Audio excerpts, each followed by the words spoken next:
Évangile de Jésus-Christ, selon saint Jean 6, 22-29. Jésus avait rassasié 5000 hommes, et ses disciples l'avaient vu marcher sur la mer.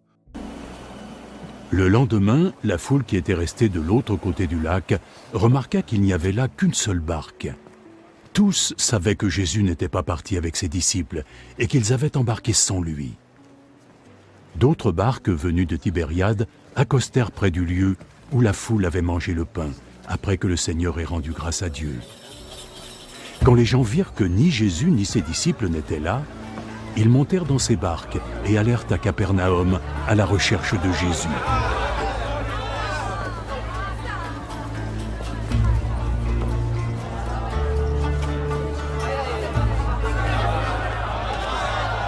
Ils le trouvèrent enfin de l'autre côté du lac et lui demandèrent « Maître, quand es-tu arrivé ici ?» En vérité, je vous le dis, vous me cherchez parce que vous avez mangé du pain à votre faim. Pas parce que vous avez compris le sens de mes miracles. Ne travaillez pas pour la nourriture périssable, mais travaillez plutôt pour celle qui dure, pour la vie éternelle.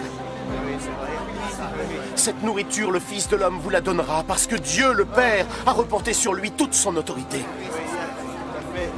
Dis-nous, que devons-nous faire alors pour faire ce que Dieu attend de nous?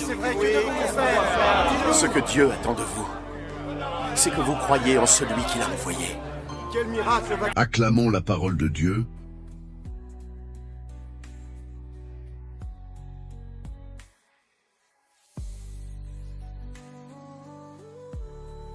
Cherchez Jésus pour de mauvaises raisons ou pour la vie éternelle.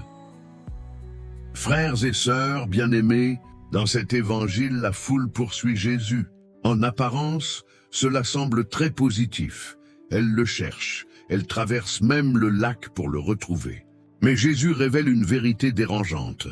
Leur motivation n'est pas spirituelle, elle est matérielle. Ils le cherchent parce qu'ils ont mangé du pain, pas parce qu'ils ont compris le signe. Jésus fait alors une distinction essentielle. Il y a la nourriture qui se perd, le matériel, le temporaire, et la nourriture qui demeure pour la vie éternelle, le spirituel, l'éternel. Il ne rejette pas leurs besoins, mais il les élève.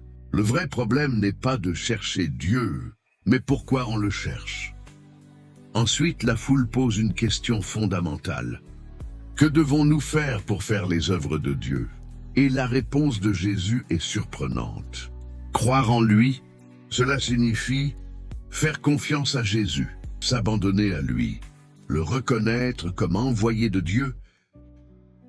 Dans la théologie catholique, cela ne s'oppose pas aux œuvres, mais cela en est la racine.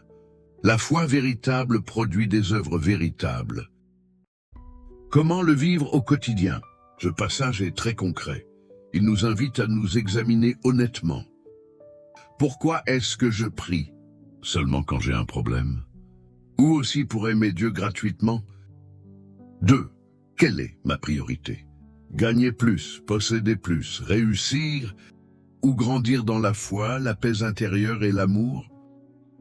3. Est-ce que je nourris mon âme? Comme on mange chaque jour pour le corps, il faut nourrir l'âme. Lecture de la parole de Dieu, prière quotidienne, messe, silence intérieur. 4. Croire concrètement. Croire, ce n'est pas juste penser que Dieu existe. C'est lui faire confiance dans les décisions. C'est l'écouter dans sa conscience. Agir selon l'Évangile. Exemple simple. Choisir de pardonner, même quand c'est difficile. C'est croire en celui qui l'a envoyé. Prière. Seigneur Jésus, tu vois mon cœur, tu sais que souvent je te cherche pour ce que tu peux me donner, plus que pour toi-même. Apprends-moi à te chercher avec un cœur sincère, non pour les choses qui passent, mais pour la vie éternelle.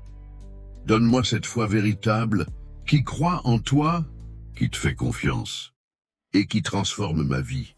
Détache-moi de ce qui est superficiel, et fais grandir en moi le désir de toi. Que chaque jour, je travaille non pour ce qui se perd, mais pour ce qui demeure en toi. Amen.